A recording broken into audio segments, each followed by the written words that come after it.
ಕೋಲಾರ ಜಿಲ್ಲೆ, ಚಿಕ್ಕಬಳ್ಳಾಪುರ ಜಿಲ್ಲೆ. ವೆಸ್ಟೀಜಲ್ಲಿ ನಾನು ಕೃಷಿ ತಜ್ಞನಾಗಿ ಕೆಲಸ ಮಾಡ್ತಾ ಇದ್ದೇನೆ. ನನ್ನ ಹೆಸರು ಮಾನಸ್.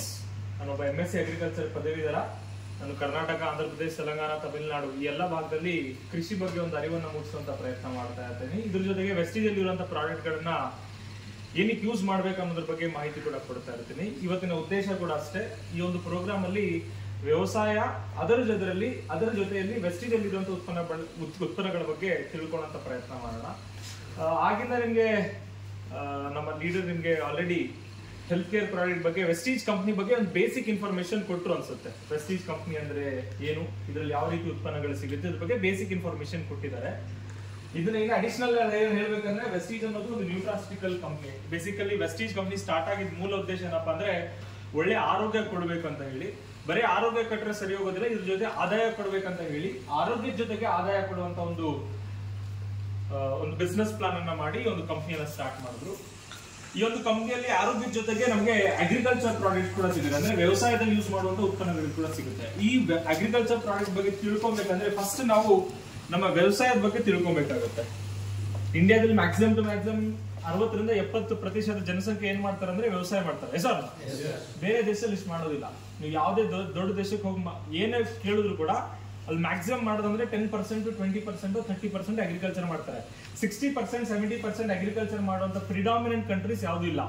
ಅಮೆರಿಕಾಗ ಹೋಗಿ ನಮ್ಗಿಂತ 3 ಪಟ್ಟು ಭೂಭಾಗ ಜಾಸ್ತಿ ಇದೆ. ಅವ್ರ ಲ್ಯಾಂಡ್ ಅನ್ನೋದು ನಮ್ಗಿಂತ 3 ಪಟ್ಟು 3 ಪಟ್ಟು ಜಾಸ್ತಿ ಇದೆ.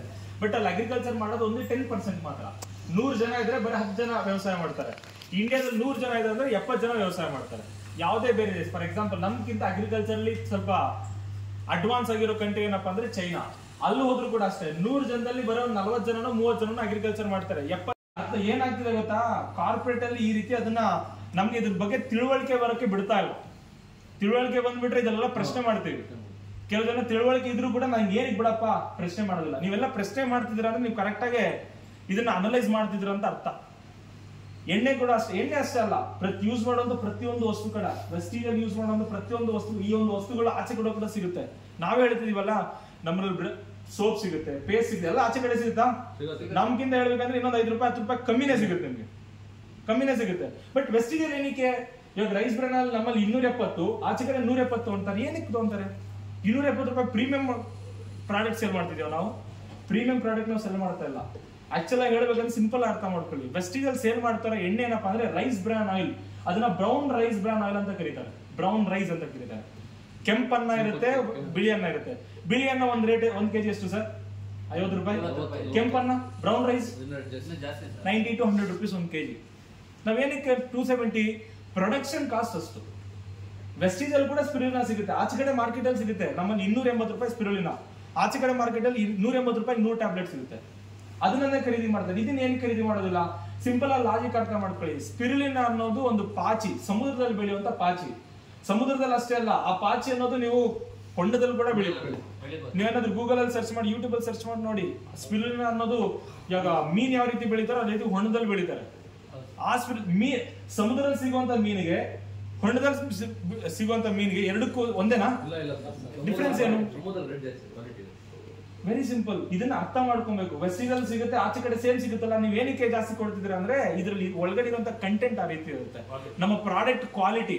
ವೆಸ್ಟೀಜ್ ಅಲ್ಲಿ ನೀವು ಯಾವುದೇ ಪ್ರಾಡಕ್ಟ್ ತಗೊಳ್ಳಿ, ಫಾರ್ ಎಕ್ಸಾಂಪಲ್ ಏನೇ ಪ್ರಾಡಕ್ಟ್ ತಗೊಳ್ಳಿ, ಯಾವುದೇ ಪ್ರಾಡಕ್ಟ್ ತಗೊಳ್ಳಿ, ಇಲ್ಲಿ ಏನಂತ ಬರ್ತಿರ್ತಾರೆ ಅಂದ್ರೆ ಒಂದು ಸಿಂಪಲ್ ಆಗಿ ಒಂದು ಇದಾಕಿರ್ತಾರೆ. ಏನಂತ ಹಾಕಿರ್ತಾರೆ ಅಂದ್ರೆ Vestige offers you 100% guarantee on its product quality ಅಂತ ಬರ್ತಿರ್ತಾರೆ. ಏನಂತ ಬರೀತಾರೆ? 100% ಗ್ಯಾರಂಟಿ, ವಾರಂಟಿ ಅಲ್ಲ, 100% ಗ್ಯಾರಂಟಿ ಕೊಡ್ತೀವಿ ಪ್ರಾಡಕ್ಟ್ ಕ್ವಾಲಿಟಿ ಮೇಲೆ. ಎಲ್ಲೇ ತಗೊಂಡೋಗಿ ನೀವು ಪ್ರೂವ್ ಮಾಡ್ಕೊಂಡ್ರು ಕೂಡ ಇದಷ್ಟೇ ಅಲ್ಲ ದುಡ್ಡು, ಇದಕ್ ಜೊತೆ ಇನ್ನ ರಿಟರ್ನ್ ದುಡ್ಡು ಕೊಡ್ತೀವಿ ಅಂತ ಬರ್ತಿರ್ತಾರೆ. ಯಾರು ಕೂಡ ಇದನ್ನ ಕ್ವಶನ್ ಮಾಡದೇ ಇರೋ ತರ ಈ ಪ್ರಾಡಕ್ಟ್ ಅನ್ನ, ಏನಪ್ಪಾ ಅಂದ್ರೆ ನಮ್ ಸಿಸ್ಟಮ್ ಸ್ವಲ್ಪ ಸ್ಲೋ. ಅಡ್ವರ್ಟೈಸ್ಮೆಂಟ್ ಮಾಡಿದ್ರೆ 100 ಜನ ತಗೊಂಡ್ಬಿಡ್ತಾರೆ. ಬಟ್ ನಾವು ಅಡ್ವರ್ಟೈಸ್ಮೆಂಟ್ ಮೇಲೆ ದುಡ್ಡು ಖರ್ಚು ಮಾಡಬಾರದು. ಇದನ್ನ ಒಬ್ಬನೇ ತಿನ್ನೋ ಬದಲು 100 ಜನಕ್ಕೆ ತಿನ್ಸ್ಬೇಕು ಅಂತ ಅಡ್ವರ್ಟೈಸ್ಮೆಂಟ್ ಮಾಡಿದ್ರೆ, ಒಬ್ಬ ಶಾರುಖ್ ಖಾನ್ ಬಂದ್ರೆ ಆ ಶಾರುಖ್ ಖಾನ್ 100 ಕೋಟಿ ಕೊಡ್ತಾರೆ. ಒಬ್ಬನ್ 100 ಕೋಟಿ ಕೊಡೋದು ಬೆಟ್ರಾ 100 ಜನಕ್ಕೆ 100 ಕೋಟಿ 100 ಜನ ತಿನ್ಬೋದು. ನಮ್ಮ ಕಾನ್ಸೆಪ್ಟ್ ಇದೆ. ಇದರಿಂದ ನಾವು ಅಡ್ವರ್ಟೈಸ್ಮೆಂಟ್ ಅನ್ನೋದು, ಮಾರ್ಕೆಟಿಂಗ್ ಅನ್ನೋದು ನೆಟ್ವರ್ಕ್ ಮಾರ್ಕೆಟಿಂಗ್ ಅಂತ ಕರೀತೀವಿ. ಈ ರೀತಿ ಕಾನ್ಸೆಪ್ಟ್ ಅಲ್ಲಿ ನಾವು ಅಗ್ರಿಕಲ್ಚರ್ ಪ್ರಾಡಕ್ಟ್ ಅನ್ನಾಗಿರ್ಲಿ, ಹೆಲ್ತ್ ಕೇರ್ ಪ್ರಾಡಕ್ಟ್ ಅನ್ನಾಗಿರ್ಲಿ ಪ್ರಮೋಟ್ ಮಾಡ್ತಾ ಇದೀವಿ. ಇದು ಅಗ್ರಿಕಲ್ಚರ್ ಪ್ರಾಡಕ್ಟ್. ನಮ್ಮಲ್ಲಿ ಸಿಗೋದ ಪ್ರಾಡಕ್ಟ್ ಏನಪ್ಪಾ ಅಂದ್ರೆ ಪ್ರಿಸಿಷನ್ ಅಗ್ರಿಕಲ್ಚರ್ ಬೇಸ್ಡ್ ಪ್ರಾಡಕ್ಟ್ಸ್ ಅಂತ ಕರೀತೀವಿ. ಇದರ ಮೂಲ ಕಾರಣ ಏನಪ್ಪಾ ಅಂದ್ರೆ ಇದೆ. ಏನಕ್ಕೆ ಈ ಪ್ರಾಡಕ್ಟ್ ಅನ್ನ ಬಳಸಬೇಕು ಅಂದ್ರೆ ಕಾರಣ ಇದೆ. ಇವಾಗ ಯಾವುದೇ ಬೆಳೆ ತಗೊಳ್ಳಿ, ಫಾರ್ ಎಕ್ಸಾಂಪಲ್ ಇಂಡಿಯಾದಲ್ಲಿ ಭತ್ತ ಬೆಳಿತೀವಿ ಜಾಸ್ತಿ. 1 ಎಕರೆಗೆ ನಾವು 40 ಬ್ಯಾಗೋ 42 ಬ್ಯಾಗೋ ಭತ್ತ ಬೆಳಿತೀವಿ.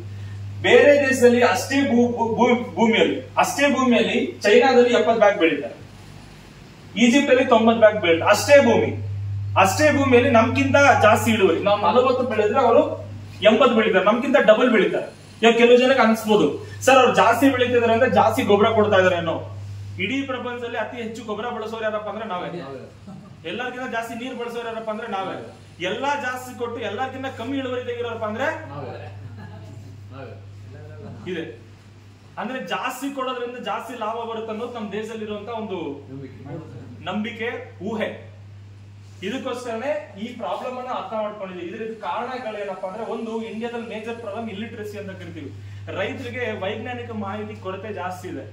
ಗವರ್ಮೆಂಟ್ ಆಗಿರ್ಲಿ, ಕೃಷಿ ವಿವಿ ಅವರಾಗಿರ್ಲಿ, ಈ ಮಾಹಿತಿ ಕೊಡುವಂತ ಪ್ರಯತ್ನ ಅನ್ನೋದು ತುಂಬಾ ಕಮ್ಮಿ ಮಾಡ್ತಿದ್ದಾರೆ. ಸರ್ ನಿಮ್ಮಲ್ಲಿ ತುಂಬಾ ಜನ ರೈತರು ಇದ್ದೀರಾ, ಎಷ್ಟು ಜನ ಕೃಷಿ ಮೀಟಿಂಗ್ಸ್ ಗಳನ್ನ ಅಟೆಂಡ್ ಮಾಡಿದೀರಾ ಸರ್ ಇಲ್ಲಿವರೆಗೂ? ಅಟ್ಲೀಸ್ಟ್ ಒಂದಾದ್ರು ಯಾರಾದ್ರೂ ಅಟೆಂಡ್ ಮಾಡಿದೀರಾ? 30 ವರ್ಷ 40 ವರ್ಷ ಕೃಷಿ ಮಾಡ್ತಾ ಇರ್ತಾರೆ. ನಿಮ್ಮಲ್ಲಿ ಕೂಡ ತುಂಬಾ ಜನ ಇರ್ಬೋದು, 20 ವರ್ಷ 30 ವರ್ಷದಿಂದ ಕೃಷಿ ಮಾಡ್ತಾ ಇರ್ತಾರೆ, ಕೃಷಿ ನೋಡ್ತಾ ಇರ್ತೀರಾ. ಯಾವ್ದಾದ್ರು ಕೃಷಿ ಮೀಟಿಂಗ್ ಗಳನ್ನ ಅಟೆಂಡ್ ಮಾಡಿದೀರಾ? ಇಲ್ಲ. ಇಂಡಿಯಾದಲ್ಲಿ ಪ್ರಾಬ್ಲಮ್ ಏನಪ್ಪಾ ಅಂದ್ರೆ ಇದೆ. ತಿಳ್ಕೊಳ್ಳೋಣ, ಹೊಸ ಏನಾದ್ರು ಕಲಿಯೋಣ ಅನ್ನೋ ಉತ್ಸಾಹ ಅನ್ನೋದು ರೈತರಲ್ಲಿ ಇಲ್ಲ. ಆ ಇಲ್ಲಿಟ್ರಸಿ ಪ್ರಾಬ್ಲಮ್ ಇರೋದು. ಏನ್ ಅನ್ಕೊಂತಾರೆ, ಅವ್ರು ಹೇಳೋದು ನಂಗೆ ಅರ್ಥ ಆಗಲ್ಲ ಬಿಡು, ನಾನು ಹೋಗೋದ್ ಬೇಡ ಅಂದ್ರೆ ಸುಮ್ಮನೆ ಇಟ್ಬಿಡ್ತಾರೆ. ಹೊಸದಾಗಿ ಏನಾದ್ರು ಕಲ್ತಿದ್ರೆ ನಾವ್ ಏನ್ ಕಲಿತೀವಿ ಗೊತ್ತಾ? ಪಕ್ಕದಲ್ಲಿರೋ ಏನ್ ಮಾಡ್ತಾ ಇದ್ರೆ ಅದನ್ನ ನೋಡ್ಬಿಟ್ಟು ನಾನು ಕಲಿತೀನಿ. ಪಕ್ಕದಲ್ಲಿರೋ 4 ಬ್ಯಾಗ್ ಯೂರಿಯಾ ಹಾಕಿದ್ರೆ ನಾನು ಇನ್ನೊಂದು ಅರ್ಧ ಚೀಲ ಜಾಸ್ತಿ ಹಾಕ್ತೀನಿ. ಯಾಕಂದ್ರೆ ಅವ್ನಿಗಿಂತ ಚೆನ್ನಾಗಿ ಕೊಡ್ಬೇಕಲ್ಲ. ಅವ್ನೇನಾದ್ರು 2 ಔಷಧಿ ಹೊಡಿದ್ರೆ ನಾನು 3 ಔಷಧಿ ಹೊಡಿತೀನಿ, ಅವ್ನಿಗಿಂತ ಬೆಳೆ ನಾನು ಚೆನ್ನಾಗಿರ್ಬೇಕಲ್ಲ. ನಾವು ಕಲಿಯೋದೇನಪ್ಪ ಅಂದ್ರೆ ಟ್ರೆಡಿಷನಲಿ ಕಲಿತೀವಿ. ಟ್ರೆಡಿಷನಲಿ ಎಲ್ಲಾ ಕರೆಕ್ಟ್ ಇರೋದಿಲ್ಲ, ಸೈಂಟಿಫಿಕ್ ಆಗಿ ನೋಡಿದಾಗ ಎಲ್ಲಾ ಕರೆಕ್ಟ್ ಇರುತ್ತೆ. ಅದಕ್ಕೋಸ್ಕರನೇ ನಾವ್ ಏನ್ ಮಾಡ್ಬೇಕು ಅಂದ್ರೆ, ಯಾವಾಗ ವೈಜ್ಞಾನಿಕ ಮಾಹಿತಿ ಪಡೆದು ನಾವು ಕೃಷಿ ಮಾಡ್ತೀವೋ ಅವಾಗ ತುಂಬಾ ಜನ ಉದ್ಧಾರ ಆಗ್ತೀವಿ. ಇಂಡಿಯಾದಲ್ಲಿ 100 ಜನ ಕೃಷಿ ಮಾಡ್ತಿದ್ರೆ ಅಂದ್ರೆ 30 ಜನ ಉದ್ಧಾರ ಆಗ್ತಾರೆ, 70 ಜನ ಲಾಸ್ ಅಲ್ಲಿ ಇರ್ತಾರೆ. 100 ಜನ ರೈತರಲ್ಲಿ 30 ಜನ ಉದ್ಧಾರ ಆಗ್ತಾರೆ, 70% ಲಾಸ್ ಮಾಡ್ಕೊಂತಾರೆ. ಲಾಸ್ ಅಂದ್ರೆ ಕಂಪ್ಲೀಟ್ ಲಾಸ್ ಅಲ್ಲ, ಕೆಲವು ಜನ ದುಡ್ಡು ಅಷ್ಟು ಬರುತ್ತೆ, ಎಷ್ಟು ಖರ್ಚು ಮಾಡ್ತಾರೋ ಅಷ್ಟು ಬರುತ್ತೆ. ಇನ್ನ ಕೆಲವು ಜನ ಲಾಸ್ ಮಾಡ್ಕೊಂತಾರೆ. ಬರೇ 30 ಜನ ಮಾತ್ರ ದುಡ್ಡು ಸಂಪಾದನೆ ಮಾಡೋರು. ಅದೇ ಅಮೆರಿಕಾದಲ್ಲಿ 100 ಜನ ರೈತರು ಕೃಷಿ ಮಾಡ್ತಾ ಇದ್ರೆ 90% ಜನ ದುಡ್ಡು ಸಂಪಾದನೆ ಮಾಡ್ತಾರೆ, 10 ಜನ 10% ಲಾಸ್ ಮಾಡ್ಕೊಂತಾರೆ. ಏನಕ್ಕೆ? ವೈಜ್ಞಾನಿಕ ಕೃಷಿ ಮಾಡೋದ್ರಿಂದ, ಟೆಕ್ನಾಲಜಿನ ಅಡಾಪ್ಟ್ ಮಾಡೋದ್ರಿಂದ. ಇಂಡಿಯಾದಲ್ಲಿ ಇದೇನಕ್ಕಪ್ಪ ಕೃಷಿಯಲ್ಲಿ ಏನು ಅಭಿವೃದ್ಧಿ ಆಗ್ತಾ ಇಲ್ಲ ಅಂದ್ರೆ ಇದಕ್ಕೆ ಕಾರಣ ಏನಪ್ಪಾ ಅಂದ್ರೆ ರೈತರೇ. ಮತ್ತೆ ಇದ್ರ ಜೊತೆಗೆ ಮಣ್ಣಿನ ಫಲವತ್ತತೆ ಬಗ್ಗೆ ತುಂಬಾ ಜನಕ್ಕೆ ಕಾಳಜಿ ಇಲ್ಲ. ಏನ್ ಮಾಡ್ತಿದ್ದೀರಾ ಸರ್? ಮಣ್ಣಿನ ಫಲವತ್ತತೆ ಜಾಸ್ತಿ ಮಾಡಕ್ಕೆ ಏನ್ ಮಾಡ್ತಿದ್ದೀರಾ? ಗೊಬ್ಬರ ಜಾಸ್ತಿ ಆಗ್ತದೆ, ಕೆಮಿಕಲ್ ಗೊಬ್ಬರ. ಮಣ್ಣಿನ ಫಲವತ್ತತೆ ಜಾಸ್ತಿ ಮಾಡಕ್ಕೆ ಸಾಯಿಲ್ ಟೆಸ್ಟ್ ಮಾಡ್ಸಲ್ಲ. ಓಕೆ, ಎರೆಹುಳು ಗೊಬ್ಬರ, ಕೊಟ್ಟಿಗೆ ಗೊಬ್ಬರ ಯಾರು ಯೂಸ್ ಮಾಡ್ತಾರಾ? ಮಾಡ್ತಾರೆ ಸರ್, ಈ ಭಾಗದಲ್ಲೆಲ್ಲ ಮಾಡ್ತಾರೆ. ಕೋಳಿ ಗೊಬ್ಬರ ಮಾಡ್ತಾರೆ, ಕೊಟ್ಟಿಗೆ ಗೊಬ್ಬರ ಮಾಡ್ತಾರೆ, ಎಲ್ಲ ಮಾಡ್ತಾರೆ. ಬಟ್ ಆದ್ರೂ ಕೂಡ ಏನಕ್ಕೆ ಮಣ್ಣಿನ ಫಲವತ್ತತೆ ಜಾಸ್ತಿ ಆಗ್ತಾ ಇಲ್ಲ? ಕಳೆ ಔಷಧಿ ಎಲ್ಲ ಹೊಡಿತಾರೆ, ಯೂರಿಯಾ ಕೊಡ್ತಾರೆ, ಫರ್ಟಿಲೈಸರ್ಸ್ ಕೊಡ್ತಾರೆ. ಇದೆಲ್ಲ ಆಕ್ಚುಲ್ ಆಗಿ ಇದಕ್ಕೆ ಮೂಲ ಕಾರಣ ಎಲ್ಲ ಏನಂತಾರೆ? ಕೆಮಿಕಲ್ ಅಂತಾರೆ. ಕರೆಕ್ಟಾ? ಈ ಕೆಮಿಕಲ್ ಒಳ್ಳೇದಾ ಕೆಟ್ಟದ್ದಾ? ಎಷ್ಟು ಜನ ಕೆಟ್ಟದನ್ನ ನೋಡಿದೀರಾ ಸರ್? ಕೆಮಿಕಲ್ ಕೆಟ್ಟದನ್ನ ಎಷ್ಟು ಜನ ಇದ್ದೀರಾ? ವಿರುದ್ಧವಾದದ್ದು ಸರ್. ಸಿಂಪಲ್ ಅರ್ಥ ಮಾಡ್ಬೇಕು, ಕೆಮಿಕಲ್ ಅನ್ನೋದು ಕೆಟ್ಟದಲ್ಲ. ಆಕ್ಚುಲ್ ಹೇಳ್ಬೇಕಂದ್ರೆ ಸರ್, ಏನೋ ಒಂದು ಸ್ಟೇಟ್ಮೆಂಟ್ ಪಾಸ್ ಮಾಡಕ್ ನಾನು ಹೇಳ್ತಾ ಇಲ್ಲ. ಒಬ್ಬ MSc ಅಗ್ರಿಕಲ್ಚರ್ ಪದವೀಧರ ಇದನ್ನ ಅರ್ಥ ಮಾಡ್ಕೊಂಡು ಬರೇ ವೈಜ್ಞಾನಿಕವಾಗಿ ಅಷ್ಟೇ ಅಲ್ಲ, ಬರೇ ಥಿಯರಿಟಿಕಲಿ ಅಲ್ಲ, ಪ್ರಾಕ್ಟಿಕಲ್ ಅನ್ನ ಅನುಭವಿಸಿ. ಕೆಮಿಕಲ್ ಅನ್ನೋದು ಆಕ್ಚುಲ್ ಆಗಿ ಕೆಟ್ಟದಲ್ಲ. ಕೆಮಿಕಲ್ ಅನ್ನೋದು ಆಕ್ಚುಲ್ ಆಗಿ ಕೆಟ್ಟದಲ್ಲ. ಫಾರ್ ಎಕ್ಸಾಂಪಲ್, ಈ ಯೂರಿಯಾ ಗೊಬ್ಬರ, ಯೂರಿಯಾ ಎಲ್ಲಿಂದ ತಯಾರು ಮಾಡ್ತಾರೆ? ಎಲ್ಲಿಂದ ತಯಾರಾಗುತ್ತೆ ಯೂರಿಯಾ? ಏನಾದ್ರು ಐಡಿಯಾ ಇದೆಯಾ? ಎಲ್ಲಿಂದ ಆಗುತ್ತೆ ಸರ್? ಎಲ್ಲರೂ ಗೂಗಲ್ ಅಲ್ಲಿ ಸರ್ಚ್ ಮಾಡಿ. ಇಲ್ಲಿಂದ ಹೋಗಾದ್ಮೇಲೆ, ಆಚೆ ಕಡೆ ಹೋದಾದ್ಮೇಲೆ ಸರ್ಚ್ ಮಾಡಿ. ಯೂರಿಯಾ ತಯಾರಾದ ಎಲ್ಲಿಂದ ಅಂದ್ರೆ ಗಾಳಿಯಿಂದ ಆಗೋದು. ಗಾಳಿಯಲ್ಲಿ ಸಾರಜನಕ, ನೈಟ್ರೋಜನ್ ಅನ್ನೋದು ಇರುತ್ತೆ. ಆಕ್ಸಿಜನ್ ಗಿಂತ ಜಾಸ್ತಿ ನೈಟ್ರೋಜನ್ ಇರುತ್ತೆ. ದೊಡ್ಡ ದೊಡ್ಡ ಫ್ಯಾಕ್ಟರಿ ಏನ್ ಮಾಡ್ತಾರೆ ಅಂದ್ರೆ ಅದನ್ನ ಹೀರು ಬಿಟ್ಟು ಅದನ್ನ ಗುಳಿಕೆ ಮಾಡಿ ನಮ್ಗೆ ಕೊಡ್ತಾರೆ. ಗಾಳಿಯಲ್ಲಿ ಸಿಗೋದು ನೈಟ್ರೋಜನ್, ಅದನ್ನ ಗುಳಿಕೆ ಮಾಡಿ ನಮ್ಗೆ ಕೊಡ್ತಾರೆ ಅಷ್ಟೇ. ಈ ಪೊಟ್ಯಾಶ್ ಗೊಬ್ಬರ ಎಲ್ಲಿಂದ ಮಾಡ್ತಾರೆ? ಎಲ್ಲಿ ಸಿಗುತ್ತೆ ಪೊಟ್ಯಾಶ್ ಅನ್ನೋದು? ಎಲ್ಲಿ ಸಿಗುತ್ತೆ? ಇದೊಂದು ಕಲ್ಲು. ಪೊಟ್ಯಾಶ್ ಅನ್ನೋದು ಒಂದು ಕಲ್ಲು. ಆ ಕಲ್ಲನ್ನ ಪುಡಿ ಮಾಡಿ ನಮ್ಗೆ ಕೊಡ್ತಾರೆ. ಭೂಮಿಯಲ್ಲೇ ಗಾಳಿಯಲ್ಲೇ ಸಿಗೋ ವಸ್ತುವನ್ನ ಮತ್ತೆ ಭೂಮಿಯಲ್ಲಿ ಕೊಡೋದ್ರಿಂದ ಏನ್ ಕೆಟ್ಟದಾಗುತ್ತೆ? ಏನು ಕೆಟ್ಟದಾಗಬಾರ್ದು. ಆಕ್ಚುಲ್ ಹೇಳ್ಬೇಕಂದ್ರೆ ಏನು ಕೆಟ್ಟದಾಗಬಾರ್ದು. ಯಾಕಂದ್ರೆ ಪರಿಸರದಿಂದಾನೇ ತಿನ್ನೋದು ನಾವು, ಒಳ್ಳೇದೇ ಆಗಬೇಕು. ಬಟ್ ಯೂಸ್ ಮಾಡೋ ವಿಧಾನ, ಪ್ರಮಾಣ ಕರೆಕ್ಟ್ ಆಗಿರ್ಬೇಕು. ಯೂಸ್ ಮಾಡೋ ವಿಧಾನ ಮತ್ತೆ ಪ್ರಮಾಣ. ಕೆಮಿಕಲ್ ಅನ್ನೋದು ಕೆಟ್ಟದ್ದಲ್ಲ, ಯೂಸ್ ಮಾಡೋ ವಿಧಾನ ಮತ್ತೆ ಪ್ರಮಾಣ ಕರೆಕ್ಟ್ ಆಗಿದ್ರೆ ಆ ಕೆಮಿಕಲ್ ಕೂಡ ಒಳ್ಳೇದು. ಬಟ್ ಕಳೆನಾಶಕ ಅನ್ನೋದು ಕೆಟ್ಟದ್ದು. ಏನಕ್ಕೆ ಕೆಟ್ಟದ್ದು ಅಂದ್ರೆ ಅದು ಡೈರೆಕ್ಟ್ಲಿ ಭೂಮಿ ಮೇಲೆ ಇನ್ಫ್ಲೂಯೆನ್ಸ್ ಮಾಡುತ್ತೆ. ಈ ಕೀಟನಾಶಕ ಒಳ್ಳೇದ ಕೆಟ್ಟದಂದ್ರೆ ಆಕ್ಚುಲ್ ಹೇಳ್ಬೇಕಂದ್ರೆ ನನ್ನ ಪ್ರಕಾರ ಕೀಟನಾಶಕನೂ ಒಳ್ಳೇದೆ. ಏನಕ್ಕೆ ಒಳ್ಳೇದು? ಸಿಂಪಲ್ ಅರ್ಥ ಮಾಡ್ಕೊಳ್ಳಿ. ನಮ್ಮ ಬೆಳೆ ಮೇಲೆ ಬರುವಂತದ್ದು ನಮಗೆ ಬೆಳೆ ಮೇಲೆ ಬರ್ತಿದೆ ಅಂದ್ರೆ ನಮ್ಮ ವಿರುದ್ಧವಾದ ಕೀಟ ಅನ್ನೋದಾಗುತ್ತೆ, ಅದನ್ನ ನಾವು ಸಾಯಿಸ್ಬೇಕು. ಕರೆಕ್ಟಾ? ಟ್ರಿಪ್ಸ್, ವೈಟ್ ಫ್ಲೈಸ್, ಏಫಿಡ್ಸ್ ಇದೆಲ್ಲ ನಮ್ಮ ಬೆಳೆಗೆ ವಿರುದ್ಧವಾಗಿ ನಮ್ಗೆ ವಿರುದ್ಧವಾಗಿ ಬರ್ತಾ ಇದೆ, ಅದನ್ನ ಸಾಯಿಸುವಂತ ಹಕ್ಕು ನಂಗಿದೆ. ಬಟ್ ನಾನು ಸ್ಪ್ರೇ ಮಾಡ್ಬೇಕಾಗಿರೋದು ಎಲೆ ಮೇಲೆ. ಬಟ್ ನಾವು ಸ್ಪ್ರೇ ಮಾಡುವಂತ ಎಲೆ ಮೇಲೆ ಸ್ಪ್ರೇ ಮಾಡುವಂತ ಎಣ್ಣೆ ಕೆಳಗಡೆ ಬೀಳುತ್ತೆ. ಅವಾಗೇನಾಯ್ತು ಅಂದ್ರೆ ಭೂಮಿಯಲ್ಲಿ ಇರುವಂತ ಒಳ್ಳೆ ಕೂಡ ಅಂದ್ರೆ ಯೂಸ್ ಮಾಡೋ ವಿಧಾನ ಕರೆಕ್ಟ್ ಆಗಿಲ್ಲ ಅಂತ ಅರ್ಥ. ಯೂಸ್ ಮಾಡೋದು ಕರೆಕ್ಟ್ ಆಗಿಲ್ಲ ಅಂತ ಅರ್ಥ. ಕೆಮಿಕಲ್ ಕೆಟ್ಟದಂತ ಅರ್ಥ ಅಲ್ಲ.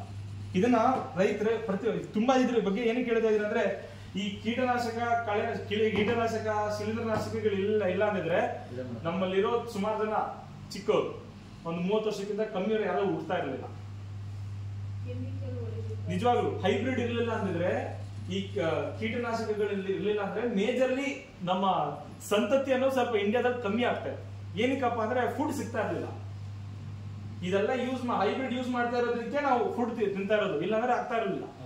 ಸರ್ ಒಂದ್ ಎಕರೆಗೆ ಒಂದ್ ಮುಟ್ಟೆ ಅಷ್ಟೇ ಬಿಡಕ್ಕಾಗ್ತದೆ, ಊಟನೇ ಸಿಗ್ತಾ ಇಲ್ಲ ನಮಗೆ. ಒಂದ್ ಮುಟ್ಟೆ ಒಂದು ಫ್ಯಾಮಿಲಿ ಫುಲ್ ಒಂದು ಮೀಟನ್ ಅಂದ್ರೆ ಏನಾಗ್ತಿದೆ ಅಂದ್ರೆ ಈ ಹೈಬ್ರಿಡ್ ಅನ್ನೋದು ಕೆಟ್ಟದಲ್ಲ. ನನ್ನ ಅರ್ಥ ಆಗಿದೆ ಅನ್ಸುತ್ತೆ. ಎಲ್ಲ ಏನ್ ಹೇಳ್ತಿದ್ರೆ ಅರ್ಥ ಆಗಿದೆ ಅನ್ಸುತ್ತೆ. ಯೂಸ್ ಮಾಡೋ ವಿಧಾನ ಮತ್ತೆ ಪ್ರಮಾಣ ಕರೆಕ್ಟ್ ಆಗಿರ್ಬೇಕು. ಕೆಮಿಕಲ್ ಅನ್ನೋದು ಭೂಮಿಯಲ್ಲಿ ಕೊಟ್ರೆ ಏನು ಪ್ರಾಬ್ಲಮ್ ಆಗೋದಿಲ್ಲ. ಅದನ್ನ ಪ್ರಮಾಣ ನೋಡ್ಕೊಬೇಕಾಗುತ್ತೆ. ಅದನ್ನ ಚೆನ್ನಾಗಿ ಬೆಳೆ ಭೂಮಿಯಲ್ಲಿ ಉಳಿಯೋಕ್ ಬಿಡಬಾರ್ದು.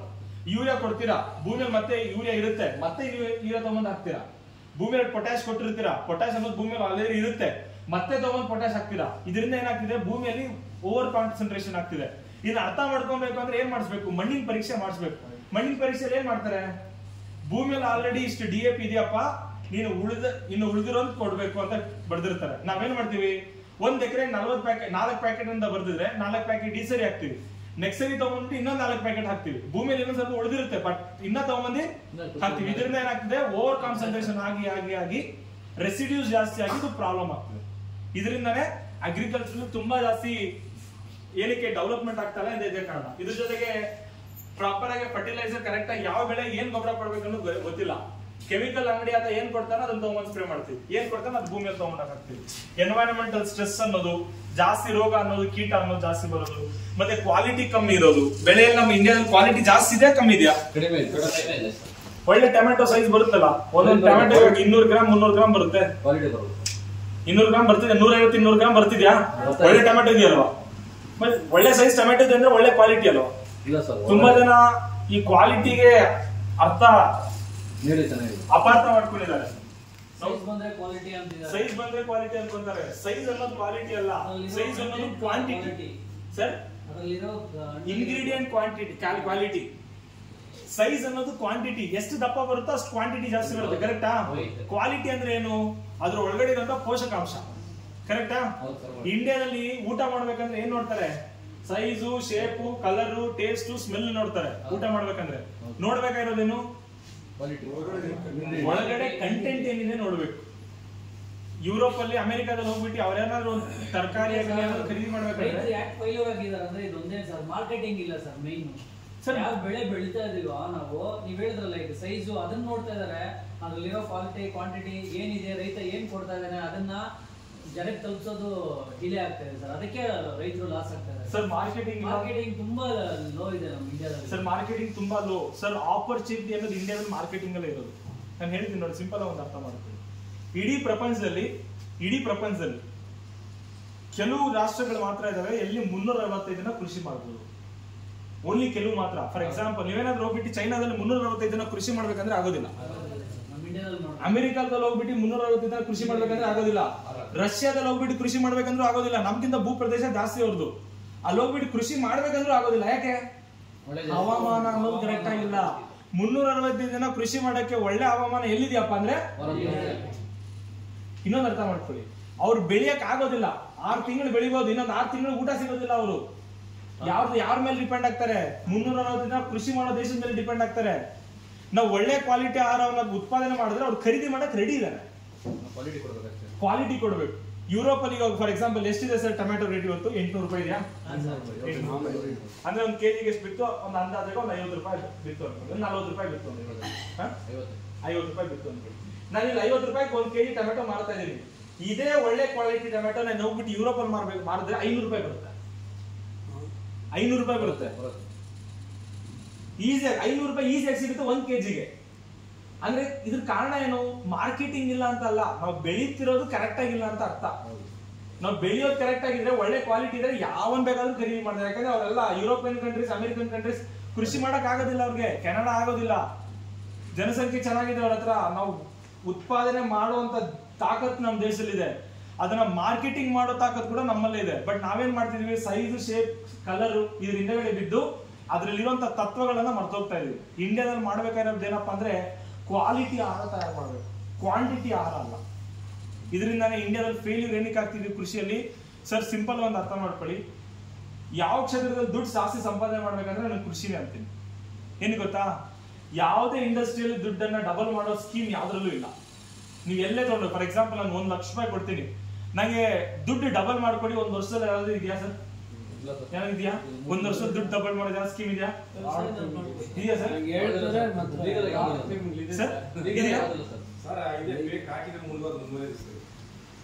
ಲೀಗಲ್ ಆಗಿ ಮಾಡ್ತೀವಿ ಅಂದ್ರೆ ಯಾವ್ದು ಇಲ್ಲ ಸರ್. ಲೀಗಲ್ ಅಲ್ಲ ಸರ್. ಇಲ್ಲಿಗಲ್ ಮಾಡ್ಬೇಕಂದ್ರೆ 1 ಲಕ್ಷ 2 ಲಕ್ಷ ಮಾಡ್ಬೇಕಂದ್ರೆ ಯಾವ್ದನ್ನ ತಲೆ ಮೇಲೆ ಚಪ್ಪಲಿ ಹೊಡಿಬೇಕು. ಯಾವ್ದನ್ನ ತಲೆ ಮೇಲೆ ಚಪ್ಪಲಿ ಹೊಡೆದ್ರೆ ಮಾಡ್ಬೋದು. ಇಂಡಿವಿಜುವಲ್ ಒಬ್ಬ ಯಾರಾದ್ರೂ 1 ಲಕ್ಷ 2 ಲಕ್ಷ ಮಾಡ್ಬೇಕಂದ್ರೆ ಅದು ತಾಕತ್ ಯಾರಿಗಿದೆಯಪ್ಪ ಅಂದ್ರೆ ರೈತನಿಗೆ, ಕೃಷಿಗೆ. ಒಂದು ಬ್ಯಾಂಕ್ ಅಲ್ಲಿ ನೀವು FD ಮಾಡ್ತೀರಾ ಅಂದ್ರೆ ಒಂದು FD ಡಬಲ್ ಆಗ್ಬೇಕಂದ್ರೆ 7 ರಿಂದ 8 ವರ್ಷ ಬೇಕು. ಎಲ್ಲಾದ್ರೂ ಆಚೆ ಕಡೆ ಬಡ್ಡಿ ಕೊಡ್ತೀನಿ ಅಂದ್ರೆ 1 ಲಕ್ಷ ಡಬಲ್ ಆಗ್ಬೇಕಂದ್ರೆ 5 ರಿಂದ 6 ವರ್ಷ ಬೇಕು. ನೀವು 2% 3% ಬಡ್ಡಿ ಮಾಡ್ತೀನಿ ಅಂದ್ರೂ ಕೂಡ 5 ವರ್ಷ 6 ವರ್ಷ ಬೇಕು. ನೀವು ಯಾರಿಗೆ ಕೊಟ್ರು, ಎಲ್ಲೇ ಇನ್ವೆಸ್ಟ್ ಮಾಡ್ಬಿಟ್ಟು ಒಂದು ಬಿಲ್ಡಿಂಗ್ ಕಟ್ತೀನಿ, ಒಂದು ಕನ್ಸ್ಟ್ರಕ್ಷನ್ ಮಾಡ್ತೀನಿ, 1 ಕೋಟಿ ಕೊಟ್ಬಿಟ್ಟು ಬಿಲ್ಡಿಂಗ್ ಕನ್ಸ್ಟ್ರಕ್ಷನ್ ಮಾಡ್ಬಿಟ್ಟು ಅದರಿಂದ ಬಾಡಿಗೆಯನ್ನ ನಾನು ದುಡ್ಡು ಡಬಲ್ ಮಾಡ್ತೀನಿ ಅಂದ್ರೆ ಅದು ರಿಕವರ್ ಆಗೋಷ್ಟರಲ್ಲಿ 20 ವರ್ಷ ಆಗುತ್ತೆ. 1 ಕೋಟಿ ರಿಕವರ್ ಆಗೋಷ್ಟರಲ್ಲಿ 20 ವರ್ಷ ಆಗುತ್ತೆ. ಅದನ್ನ ಡಬಲ್ ಮಾಡೋದು ಬಿಡಿ. ಯಾವ್ದಾದ್ರು ಒಂದು ಕ್ಷೇತ್ರ ಇದೆ, ದುಡ್ಡನ್ನ 6 ತಿಂಗಳಲ್ಲಿ ಡಬಲ್ ಮಾಡೋ ಕೆಪಾಸಿಟಿ ಯಾವ್ದಾದ್ರು ಇದೆ ಅಂದ್ರೆ ಕೃಷಿ ಮಾತ್ರ. ಬಟ್ ಇಷ್ಟೊಂದು ಆಪರ್ಚುನಿಟಿ ನಮ್ಮ ಹತ್ರ ಇದೆ, ಇಷ್ಟೊಂದು ಫೆಸಿಲಿಟಿ ಇದೆ, ಇಷ್ಟೊಂದು ಸಬ್ಸಿಡಿ ಇದೆ. ಯಾವುದೇ ಪ್ರಪಂಚದಲ್ಲಿ ಯಾವುದೇ ದೇಶಕ್ಕೆ ಸಬ್ಸಿಡಿ ಕೊಡಲ್ಲ. 90% ಡ್ರಿಪ್ ಸಬ್ಸಿಡಿ ಯಾವುದೇ ದೇಶದಲ್ಲೂ ಕೊಡಲ್ಲ. ಡ್ರಿಪ್ಗೆ ಸರ್ ಎಲ್ಲಾರ್ಗೆ ಡ್ರಿಪ್ ಫೆಸಿಲಿಟಿ ಇದೆ ಅಂತಲ್ಲ, ಇಲ್ಲಿ ಅರ್ಥ ಮಾಡ್ಕೊಳ್ಳಿ. ಕೆಲವು ಜನ ಏನಾಗಿದೆ ಅಂದ್ರೆ ನಮ್ಮ ಇಂಡಿಯಾದಲ್ಲಿ ಸಿಸ್ಟಮ್ ಕರೆಕ್ಟ್ ಆಗಿಲ್ಲ. ಏನ್ ಸಿಸ್ಟಮ್ ಇಲ್ಲ? ಡ್ರಿಪ್ ಎಲ್ಲಾರು ಕೊಡ್ಬೋದು, ಬಟ್ ಎಲ್ಲಾರು ಕೊಡಲಿಲ್ಲ. ನಿನ್ನ ಹತ್ರ 10 ಎಕರೆ ಇದೆ, ನಾನು 2 ಎಕರೆಗೆ ಕೊಡ್ತೀನಿ ಅಂತ ಗೌರ್ಮೆಂಟ್ ಹೇಳುತ್ತೆ. ಯಾಕೆ? ನೀನ್ ನಾನು 2 ಎಕರೆ ನಾನು ಮಾಡ್ಕೊಡ್ತೀನಿ, ರಿಮೈನಿಂಗ್ 8 ಎಕರೆ ನೀನ್ ಮಾಡ್ಕೊ ಅಂತ ಅದು. ಬಟ್ ನಮ್ ದೇಶದಲ್ಲಿ ಏನ್ ಎಕ್ಸ್ಪೆಕ್ಟ್ ಮಾಡ್ತಾರೆ, ನಾನು 10 ಎಕರೆ 10 ಎಕರೆ ಕೂಡ ಕೊಡ್ಬೇಕಂತ ಎಕ್ಸ್ಪೆಕ್ಟ್ ಮಾಡ್ತಾರೆ. ಕರೆಕ್ಟಾ? ಇದು ಕರೆಕ್ಟಾ ರಾಂಗ? ಗೌರ್ಮೆಂಟ್ ಎಲ್ಲರಿಗೂ 2 ಎಕರೆ ಕೊಟ್ಟೆ ಕೊಡುತ್ತೆ. ನೀನ್ ಯಾವ್ದೇ ರೈತ ಇದ್ರೆ 2 ಎಕರೆ ಕೊಟ್ಟೆ ಕೊಡ್ತೀನಿ ನಾನು. 10 ಎಕರೆ ಕೂಡ ಎಲ್ಲಿಂದ ತಗೊಂಡ್ ಕೊಡ್ತಾರೆ? 90% ಸಬ್ಸಿಡಿ ಇದೆ ಡ್ರಿಪ್ಗೆ, 90% ಸ್ಪ್ರಿಂಕ್ಲರ್ಗೆ. ಯಾವುದೇ ಸರ್ ಗೊಬ್ಬರ ತಗೊಳ್ಳ, ಯೂರಿಯಾ ಗೊಬ್ಬರಕ್ಕೆ ಸಬ್ಸಿಡಿ ಇದೆ 90%. 2,400 ರೂಪಾಯಿ ಹಿಡಿಯುತ್ತೆ ಒಂದ್ ಚೀಲ ಗೊಬ್ಬರ ತಯಾರು ಮಾಡ್ಬೇಕಂದ್ರೆ. 300 ರೂಪಾಯಿ ಮಾಡ್ತಾರೆ, 90% ಸಬ್ಸಿಡಿ. DAP ಮಾಡ್ಬೇಕಂದ್ರೆ ಸಬ್ಸಿಡಿ. ನೀವೇನಾದ್ರೂ ಹಸು ಸಾಕಾಣಿಕೆ ಮಾಡ್ತೀನಿ ಅಂದ್ರೆ ಸಬ್ಸಿಡಿ, ಕುರಿ ಮೇಕೆ ಸಾಕಾಣಿಕೆ ಅಂದ್ರೆ ಸಬ್ಸಿಡಿ, ಏನೇ ತಗೊಂಡ್ರು ಕೂಡ ಸಬ್ಸಿಡಿ. ಇಷ್ಟೆಲ್ಲಾ ಸಬ್ಸಿಡಿ ಇದ್ರು ಕೂಡ, ಇಷ್ಟೆಲ್ಲಾ ಫೆಸಿಲಿಟಿ ಇದ್ರು ಕೂಡ ನಾವು ಏನಕ್ಕೆ ಉದ್ಧಾರ ಆಗ್ತಿಲ್ಲ ಅಂದ್ರೆ ಕಾರಣ ಏನಪ್ಪ ಅಂದ್ರೆ ನಾವೇ. ಏನಕ್ಕೆ ರೈತ ಉದ್ಧಾರ ಆಗ್ತಿಲ್ಲ ಅಂದ್ರೆ ಕೃಷಿಯನ್ನ ಕೃಷಿ ರೀತಿಯಲ್ಲಿ ಮಾಡ್ತಾ ಇಲ್ಲ, ಅದನ್ನ ಏನೋ ಒಂದು ಕಮರ್ಷಿಯಲ್ ಆಗಿ ಮಾಡ್ತಾ ಇದೆ. ಸಿಂಪಲ್ ಅರ್ಥ ಮಾಡ್ಕೊಳ್ಳಿ. ನಾವಿವಾಗ ಮಾಡ್ತಾ ಇರೋದೇನಪ್ಪ ಅಂದ್ರೆ ಬೇಸಾಯ ಅಂತ ಕರಿತೀವಿ, ವ್ಯವಸಾಯ ಮಾಡ್ತಾ ಇಲ್ಲ. ಬೇಸಾಯಕ್ಕೆ ವ್ಯವಸಾಯಕ್ಕೆ ಡಿಫ್ರೆನ್ಸ್ ಏನಪ್ಪಾ ಅಂದ್ರೆ ತುಂಬಾ ಜನಕ್ಕೆ ಅರ್ಥ ಆಗ್ಬಿಡುತ್ತೆ. ಬೇಸಾಯ ಅಂದ್ರೆ ಏನು?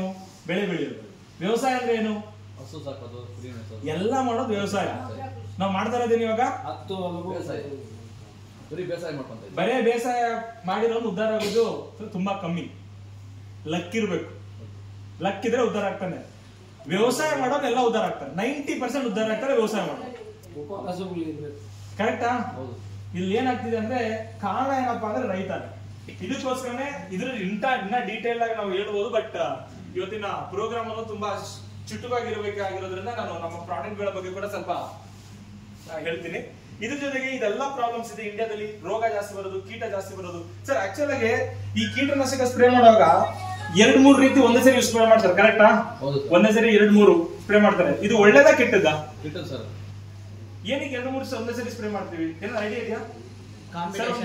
ಕಾಂಬಿನೇಷನ್, ಒಂದು ಇನ್ಸೆಕ್ಟಿಸೈಡ್, ಒಂದು ಫಂಗಿಸೈಡ್, ಒಂದು ಬ್ಯಾಕ್ಟೀರಿಯಸೈಡ್, ಎಲ್ಲ ಆಗ್ಬಿಟ್ಟು ಎಲ್ಲಾ ರೀತಿ ಆಗ್ಬಿಟ್ಟು ಮಿಕ್ಸ್ ಮಾಡಿ ಸ್ಪ್ರೇ ಮಾಡ್ತೀವಿ. ಇದು ಕರೆಕ್ಟಾ? ರಾಂಗ್. ಗವರ್ಮೆಂಟ್ ಪ್ರಕಾರ ಒಂದ್ ಸರಿಗೆ not more than 2 chemicals use ಮಾಡಬಾರ್ದು. ಆಕ್ಚುಲ್ ಹೇಳ್ಬೇಕಂದ್ರೆ 2 ಕೆಮಿಕಲ್ಸ್ ಅಂತ ಹೆಂಗೆ, ಒಂದೇ ಪ್ರಾಡಕ್ಟ್ ಅಲ್ಲಿ 2 ಕೆಮಿಕಲ್ ಕಾಂಬಿನೇಷನ್ ಬರುತ್ತೆ. ಫಾರ್ ಎಕ್ಸಾಂಪಲ್ ರಿಡೋಮಿಲ್ ಗೋಲ್ಡ್ ಅಂತ ಬರುತ್ತೆ, ಮ್ಯಾಂಕೋಸಿಬ್ ಮೆಟಲ್ ಆಕ್ಸಿಲ್. ಒಂದ್ಸರಿಗೆ ಈ ಕೆಮಿಕಲ್ ಕಾಂಬಿನೇಷನ್ ಯೂಸ್ ಮಾಡಬಹುದು. ಬಟ್ ಕೆಲವು ಜನ ಏನ್ ಮಾಡ್ತಾರೆ, ರಿಡೋಮಿಲ್ ಗೋಲ್ಡ್ ಕೊಡ್ತಾರೆ, ಕಾಪರ್ ಆಕ್ಸಿಕ್ಲೋರೈಡ್ ಕೊಡ್ತಾರೆ, ಇನ್ನೊಂದು ಇಮ್ಯಾಡಾಪ್ರೋಪಿರಿಡ್ ಹಾಕ್ತಾರೆ. ಹಿಂಗ್ ಮಾಡಬಹುದಾ? ಮಾಡಬಾರ್ದು, ಗೌರ್ಮೆಂಟ್ ಹೇಳೋದಿಲ್ಲ ಇದು ಮಾಡು ಅಂತ. ಬಟ್ ನಾವೇನ್ ಮಾಡ್ತೀವಿ, ಕೆಮಿಕಲ್ ಅಂಗಡಿಯವನ್ನ ನಂಬ್ತೀವಿ. ಆತ 1 ಕೊಟ್ರೆ 1 ಮಾಡ್ತೀವಿ, 2 ಕೊಟ್ರೆ 2 ಮಾಡ್ತೀವಿ, 5 ಕೊಟ್ರೆ 5 ಮಾಡ್ತೀವಿ. ಕರೆಕ್ಟಾ? ಆತ 5 ಮಾರಿ 5 ಬಿಲ್ಡಿಂಗ್ ಕಟ್ಟವನೆ. ನೀವ್ ಎಷ್ಟು ಕಟ್ಟಿದ್ದೀರಾ?